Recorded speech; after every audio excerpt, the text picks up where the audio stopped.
ಕುಡಿದ್ರೆ ಕಮ್ಮಿ ಹಾಕತ್ತೀವ್ರಿ ಹೊಟ್ಟೆ ಕಳ್ಳ ಕಿತ್ತು ಬರಾಕತ್ವ ಯಪ್ಪ.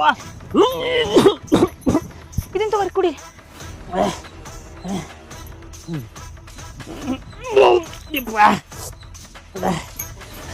ಕುಡಿ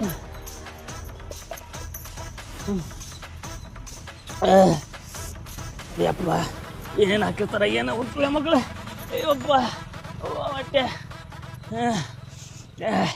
ಯಪ್ಪ ಒಳ್ಳೆ ಪಣ ಸಾಕದ. ಕೊಂದಿ ನನ್ನ ಒಳ್ಳೆ ಪಣ. ಹೊಟ್ಟೆ ಅವನಿವರಿಗೆ ಶೇರಿಯಾದಾಗ ಎಲ್ಲ ಉಲ್ಟಾ ಮಾಡ್ತಾರಪ್ಪ ಯಪ್ಪ ಹೊಟ್ಟೆ ಅನ್ನೋದು. ಏನ್ರ ಬೇಕಿತ್ತೇನ್ರಿ ಮತ್ತೆ? ಏನು ಬೇಡ ನಡಿ. ವಾಂತಿ ಮಾಡಿರಲ್ಲ, ಹೊಟ್ಟೆ ಖಾಲಿ ಆಗೈತಿ, ಏನ್ರ ತಿನ್ರಿ. ಏನು ಮಾಡಿ? ಓ ಅನ್ನ ಐತಿ, ರೊಟ್ಟಿ ಐತಿ, ಏನು ಹಚ್ಕೊಡ್ಲಿ? ಅನ್ನ ತಂಬ ಹೋಗ. ಅದ್ರ ಜೊತೆ ಅನ್ನ ಸಾರು ಹಾಕ್ಲಿ, ಹಾಲು ಹಾಕ್ಲಿ, ಏನ್ರ ಹಾಕೋಗತ್ತಾಗ ನಡಿ ತಗ. ಶೇರೆ ಹಾಕ್ಲಿ. ತಂಬೋಗಿ.